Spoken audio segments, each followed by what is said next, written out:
नमस्ते जी, स्वागत है आपका तेजस सिविल्स में। आज हम बात करने वाले हैं कि यूपीएससी के क्वेश्चंस को अटेम्प्ट करना या फिर ऑल टुगेदर एग्जाम को अटेम्प्ट करना कैसे यूपीपीसीएस के प्रीलिम से अलग है। तो होपफुली आज की जो ऑडियंस होगी वो वही लोग होंगे जो या तो स्टार्टिंग में प्रिपरेशन अपनी यूपीएससी की स्टार्ट किए होंगे, यूपीएससी की स्टार्ट किए होंगे, हो सकता है एक दो प्रीलिम्स दिए हों, हो सकता है क्लियर ना हुआ हो, और वो रीसेंट रिफॉर्म से ड्रिवन होंगे यूपीपीसीएस में, जिसमें नंबर ऑफ जो मंथ हो गए हैं टोटल सिलेक्शन प्रोसेस को ख़त्म करने का, वो है आपका 8 से 9 मंथ का। ठीक, तो उस चीज़ से ड्रिवन होंगे। हो सकते हैं कुछ सीनियर प्लेयर्स भी होंगे जो 3 4 5 अटेम्प्ट दे चुके होंगे और कोशिश कर रहे होंगे अब कि यार एक सिलेक्शन ले लिया जाए, एक पोस्ट ले लिया जाए, उसके बाद जो बचे हुए अटेम्प्ट हैं उनको अच्छे से दिया जाएगा। और रीसेंट पास्ट में आपने देखा भी होगा कि ढेर सारे ऐसे लोग हैं जो एसडीएम डीओएसपी में सेलेक्टेड थे और यूपीएससी में अच्छे रैंक्स लेके के आए हुए हैं। तो अब आते हैं टॉपिक पे। हम बात कर रहे हैं कि कैसे क्वेश्चंस को अटेम्प्ट करना कैसे अलग है, अप्रोच क्या होनी चाहिए, क्या फिर क्या हमारा अगले 1 महीने में कैसे हमें माइंडसेट चेंज करना है और उसके बाद यूपीएससी में भी शिफ्ट करना पड़ेगा। हो सकता है कि ये वाला अटेम्प्ट दे रहे हो आप, यूपीएससी वाला भी जो मई में होने वाला है। तो अभी 17 मार्च के एग्जाम के लिए अगर हम बात करें तो यार दो चीजें हमें ध्यान में देने वाली होती है कि यार कवरेज क्या है किसी भी एग्जामिनेशन का, क्योंकि सब एग्जामिनेशन का ना अपना एक निश होता है कि जैसे ऑप्शनल पढ़ते हो ना, कोई भी पहले सब लोग ऑप्शनल पढ़ते थे, अभी यूपीएससी में मान लो यूपीपीसीएस में माफ कीजिएगा पिछले साल से खत्म कर दिया ऑप्शनल। ठीक है,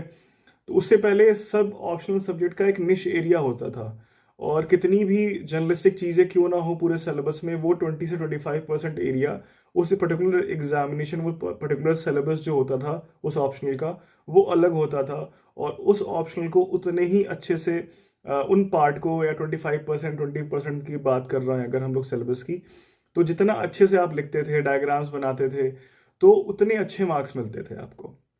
सपोज करते हैं मेरा एंथ्रोपोलॉजी था, ठीक, तो एंथ्रोपोलॉजी में जो फॉसिल एविडेंसेस होती है, या फिर कह लीजिए आप प्री हिस्टोरिक जो एंथ्रोपोलॉजी होती है, या फिर ट्राइबल एंथ्रोपोलॉजी होती है, तो उसमें जितने अच्छे डायग्राम्स बनाइए आप या फिर एग्जाम्पल्स अच्छे अच्छे दीजिए, तो नंबर भर भर के मिलते हैं, वहां से नंबर फेच किए जाते हैं। ठीक, उसका एनालॉजी को यहाँ ड्रॉ करते हैं, अब ले आते हैं। तो अब कोई भी एग्जामिनेशन का कवरेज डिपेंड करता है कैसा होने वाला है और नेचर ऑफ क्वेश्चंस कैसे आ रहे हैं।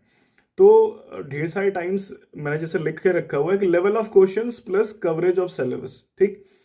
तो अब इन दोनों को अगर बेस बना लें तो इन दोनों को बेस पे, इन दोनों के बेस पे क्वालिटी ऑफ क्वेश्चंस कैसे बन रहे हैं, तो आप देखेंगे कि क्वालिटी ऑफ क्वेश्चंस यूपीएससी और यूपीपीसीएस में जमीन आसमान का अंतर है। ठीक, जहां आप यूपीपीसीएस में देखोगे तो हार्डली 10%, 10 से 15% क्वेश्चन ऐसे हैं जो मल्टीपल स्टेटमेंट बेस्ड है ना। अगर मल्टीपल स्टेटमेंट बेस्ड है भी तो उनको एक दो, हार्डली एक एलिमिनेशन से आपको आ जाता है, उसमें भी मल्टीपल स्टेटमेंट क्वेश्चंस हैं, तो उनमें भी फैक्चुअल चीजें हैं ना कि एनालिटिकल चीजें हैं। ठीक, एक दो क्वेश्चन आपको या फिर 2 3 क्वेश्चन मिलेंगे आपको पॉलिटी से जो पिछले 1 2 साल में दिख रहे हैं हमें, उसमें लगता है कि हाँ हमें थोड़ा सा नॉलेज होना चाहिए, डेप्थ नॉलेज होना चाहिए और चीज़ों को अच्छे से पढ़ के आना चाहिए। और वो भी अगर उस पर भी बात करेंगे अभी कि वो कैसे अलग नहीं है, यूपीपीसीएस में भी अलग नहीं है। तो और दूसरी चीज़ आती है कि आप देखोगे कि 90% कह लो या फिर 80% क्वेश्चन ना फैक्ट बेस्ड है, प्लेन क्वेश्चंस हैं। ठीक, तो अब आता है नेक्स्ट स्टेप कि जब आप क्वेश्चंस देख लेते हो, जब आप प्रिपरेशन स्टार्ट करते हो, या फिर आप किसी भी एग्जामिनेशन, जब आपने यूपीएससी का ही पेपर देखा होगा, पढ़ाई तो की होगी, पेपर देखने के बाद आपने एनालाइज किया होगा कि यार इस चीज को सॉल्व करने के लिए ये अप्रोच होना चाहिए हमारा। कोई भी चीज को सॉल्व करने के लिए, चाहे एनवायरमेंट क्वेश्चन हो, चाहे वो पॉलिटी क्वेश्चन हो, चाहे वो ज्योग्राफी क्वेश्चन हो, चाहे वो आपके इकोनॉमिक्स क्वेश्चन हो, यूपीएससी की बात कर रहे हैं, मल्टीपल स्टेटमेंट क्वेश्चन होते हो आपके वहां पे, आप एलिमिनेशन मेथड यूज करते हो। सेम चीज ना यूपीपीसीएस में आपको कह लीजिए कि बहुत कम है ना। थोड़ा सा से रहता है, ऊपर नीचे रहेगा, ऐसा नहीं है कि बिल्कुल ही प्लेन फैक्चुअल पेपर है पूरा का पूरा, लेकिन वो से बहुत कम है। तो अगर मैं 80% क्वेश्चन आपके फैक्चुअल आ रहे हैं, तो आप एनालिटिकल प्रिपरेशन करके जाओगे या फिर एनालिटिकल क्वेश्चन पेपर्स लगाओगे, तो आपको यहाँ पे उतना फ्रूटफुल मतलब कह सकते हैं रिजल्ट नहीं मिलेगा। और आप थोड़ा सा कह सकते हो कि आपको दुख भी होगा कि प्रिपरेशन अच्छी कर रहे हो, आप प्रिपरेशन उतने ही अमाउंट ऑफ टाइम डाल रहे हो, लेकिन आपका माइंडसेट अलग है। माइंडसेट इस तरह से अलग है कि यार हमने तो कुछ और पढ़ के गए थे, मतलब सिलेबस सेम था लेकिन अप्रोच अलग था, रिटर्न नहीं आया और फिर सिलेक्शन नहीं हुआ, प्रीलिम्स क्लियर नहीं हुआ। और सबको ही पता है कि यार किसी भी एग्जामिनेशन का हार्डेस्ट पार्ट होता है प्रीलिम्स क्लियर करना। ठीक, तो पहली बात तो ये हो गई कि यार कैसे क्वेश्चंस आ रहे हैं और किस तरह का हमारा अप्रोच होता है किसी भी पढ़ाई करने का। अब जब आप पढ़ाई करते हो तो सिंपल चीज है ना कि अगर हमें पता है कि 80% ऑफ क्वेश्चन फैक्चुअल आने वाले हैं तो मेजर फोकस क्या होता है ना, इवन मैं तो ये लोग जानता हूँ जो एनालिटिकल पार्ट में भी अपना एक निश क्रिएट कर लेते थे, वो उनको पता था कि यार रट्टा मार के गेम सही कर लेंगे हम, ठीक, सिलेक्शन ले आएंगे, प्रीलिम्स हम क्लियर कर लेंगे किसी भी तरह। तो उसी तरह से यूपीपीसीएस है आपका कि आपको जितना ज्यादा आप रिवीजन पे अपने जोर दोगे ना, क्योंकि यहाँ पे मुझे लगता है पर्सनली, हो सकता हूँ मैं इस पार्ट में गलत हूँ तो मैं पहले ही माफी मांग लेता हूँ किसी को, मुझे ऐसा नहीं है किसी के प्रिपरेशन पे मैं क्वेश्चन मार्क नहीं लगा रहा हूँ कि यहाँ पे ना टेस्ट सीरीज सॉल्व करने का उतना बड़ा रोल आता नहीं यूपीपीसीएस में, क्योंकि यूपीएससी में जब हम लोग टेस्ट सीरीज सॉल्व करते हैं तो सिंपल अप्रोच क्या रहता है ना कि कहाँ कहाँ पे एनालिटिकल गलतियां हो रही हैं, ठीक है, कहाँ कहाँ पे क्वेश्चन रीडिंग में दिक्कत हो रही है हमसे, कहाँ कहाँ पे ऑप्शन रीडिंग में दिक्कत आ रही है। अगर 3 स्टेटमेंट है तो कैसे, अगर हम पहले ऑप्शंस पढ़ लें या फिर स्टेटमेंट, क्वेश्चन के स्टेटमेंट पढ़ के उनको एलिमिनेट करें कि क्या करें, ठीक। तो पहला चीज तो ये होता है ना, फिर उसके बाद आप जब 2-4 पेपर या 10 पेपर गलत कर देते हो, अटेम्प्ट खराब हो जाते हैं आपके, फिर आप स्टैंडर्ड बुक्स पे आते हो, फिर आप जब रीड करते हो तो बड़े कॉशियस होते हो कि यार इस पर्टिकुलर सेक्शन से जब क्वेश्चन आया था तो मैंने ये चीज पढ़ते हुए गलती कर दी थी, तो कॉशियस रहना है मुझे, ठीक। मान लीजिए पार्लियामेंट पढ़ रहे हो आप, प्रेसिडेंट पूछ रहा है, उसमें पूछ रहा है कि अगर इंडिया का प्रेसिडेंट का सिलेक्शन प्रोसेस कैसे डिफरेंट है, ठीक है, तो इस तरह की चीजें जब आती हैं तो आप जब कॉशियस हो जाते हो। लेकिन जब यूपी पीसीएस में की बात होती है तो पूछेगा कि कौन से पर्टिकुलर आर्टिकल में लिखा हुआ है कि अपॉइंटमेंट ऑफ द प्रेसिडेंट की बात हो रही है। अगर आप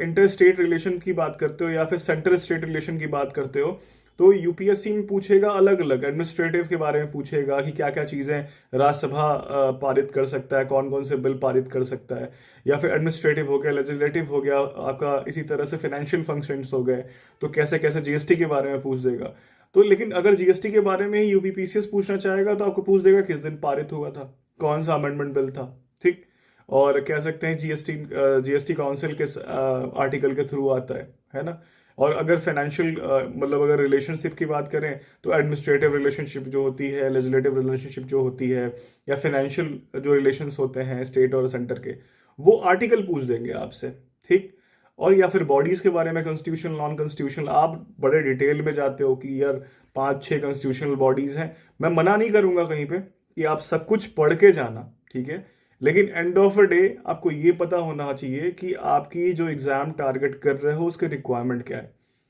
उससे क्या होता है, नेक्स्ट चीज बताने जा रहा हूँ, उससे क्या होता है ना कि आपका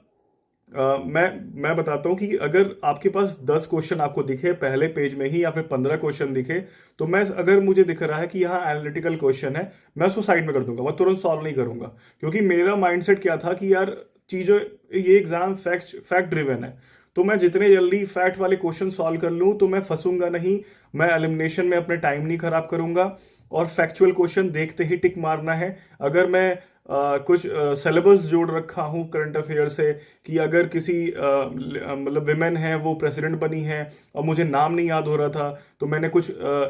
कहानी जोड़ रखी थी उससे कि यार अगर क्रोएशिया का प्रेसिडेंट पूछा जाएगा या फिर इटली की पीएम के बारे में पूछा जाएगा, नाम नहीं याद हो रहा है मेरा, अलग हर हर इंसान का अलग अलग अप्रोच है ना किसी चीज को रिटेन करने का। अगर मैं रट्टा बोल लेता हूँ तो कई लोग कमेंट कर रहे थे कि रट्टा कैसे बोल रहे हो यार आप,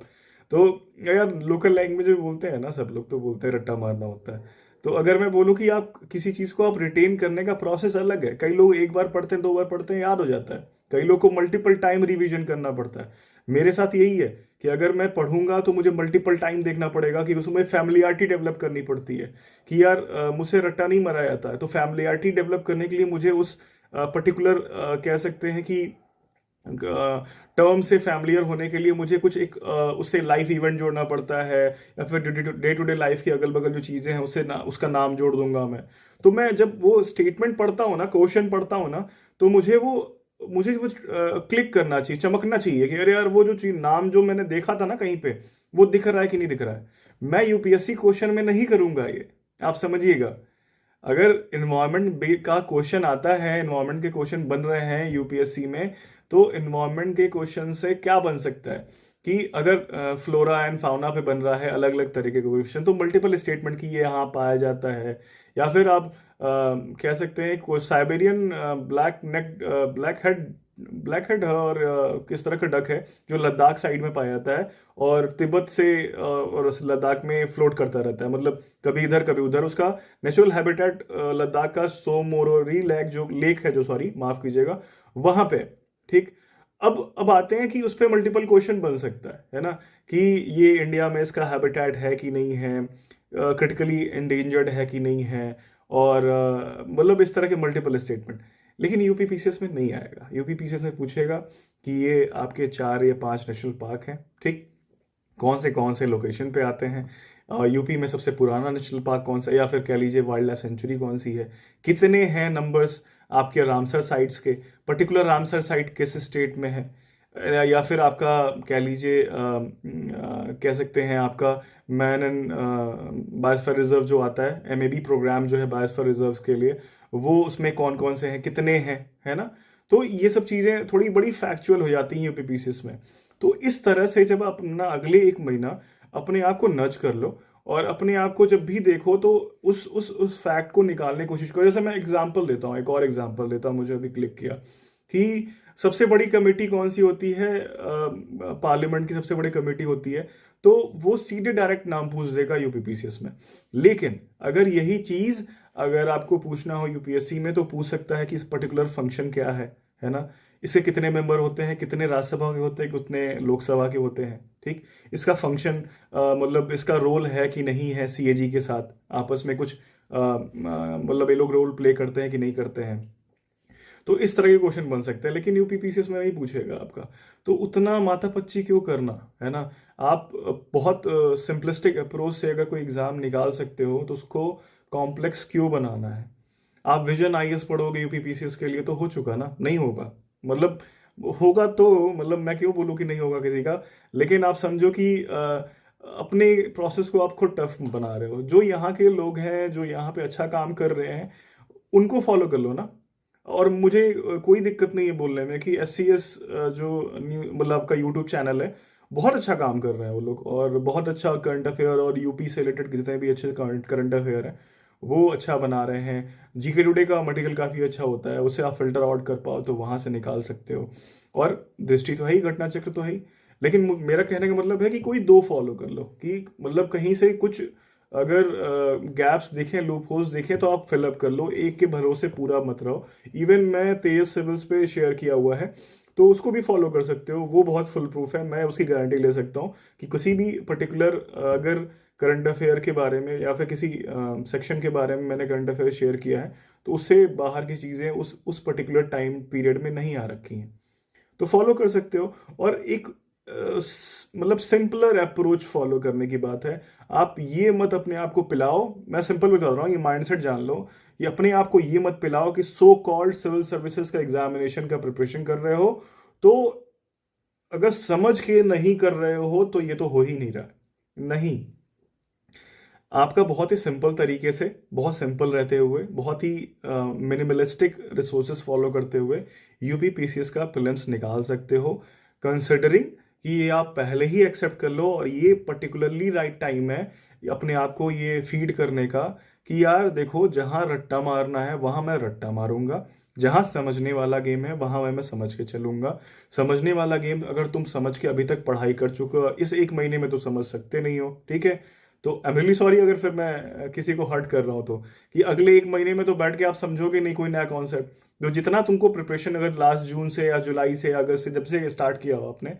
अगर आपने कोई कॉन्सेप्ट समझ के रिटेन किया हुआ है, ठीक, तो उससे तो आप गलत एक बार देख के भी समझ जाओगे। लेकिन फंडा क्या आता है कि बार बार समझने वाली चीज देख देख के समझने वाली तो कोई कॉन्सेप्ट है नहीं। तो आप क्या कर सकते हो, आप स्विच आप करो कि क्रैमिंग पे, है ना, रट्टा मारने पे मतलब आप स्विच करना पड़ेगा आपको, और मल्टीपल फैक्ट्स रिटेन करने पड़ेंगे आपको। यूपीएससी में एक कहावत है ना कि anything anything under sun is syllabus for UPSC, ठीक, वैसा यूपीपीसीएस के लिए नहीं है, लेकिन पर्टिकुलर सेक्शंस डिवाइडेड हैं, उसके अंदर थोड़ी सी लिस्ट लॉन्ग है, वो उसके लिए आपको मल्टीपल रिवीजन के लिए जाना पड़ेगा, और होपफुली आप कर लोगे, कोई इशू नहीं है। 1 महीना समय अच्छा खासा समय होता है। तो आई होप कि ये वीडियो आपको थोड़ा सा हेल्प करेगा। तो आप खुद भी 1-2 बार पेपर खोल के देखिए और देखिए कि फैक्चुअल वर्सेस एनालिटिकल क्वेश्चन का रेशियो क्या है। अगर आपको वो दिख जा रहा है, आपको वो चमक रहा है, ठीक, आपको लग रहा है, आपको अपने आप को ये मत बोलो कि नहीं नहीं मैं तो यूपीएससी वाले ही ढर्रे से चलने वाला हूँ। अगर आपको यूपीएससी बाद में वैसे भी होने वाला है, मई में होने वाला है, और यूपीपीसीएस अटेम्प्ट देने वाले हो अच्छे से, तो उस चीज़ को थोड़ा सा चेंज कर लो अपने बिहेवियर में, अपने वे ऑफ स्टडिंग में, अपने वे ऑफ प्रिपरेशन में, और अच्छा रिजल्ट आएगा, नो डाउट, उसमें कोई इशू नहीं है। अगर आपने प्रिपरेशन स्टार्ट की है और अपने ऊपर भरोसा है, तो थोड़ा सा ट्वीक करना है प्रिपरेशन को। तो आई होप ये वीडियो हेल्पफुल होगा, और मिलते रहेंगे, नेक्स्ट वीडियो में मिलते हैं नए टॉपिक के साथ। Till then, bye bye.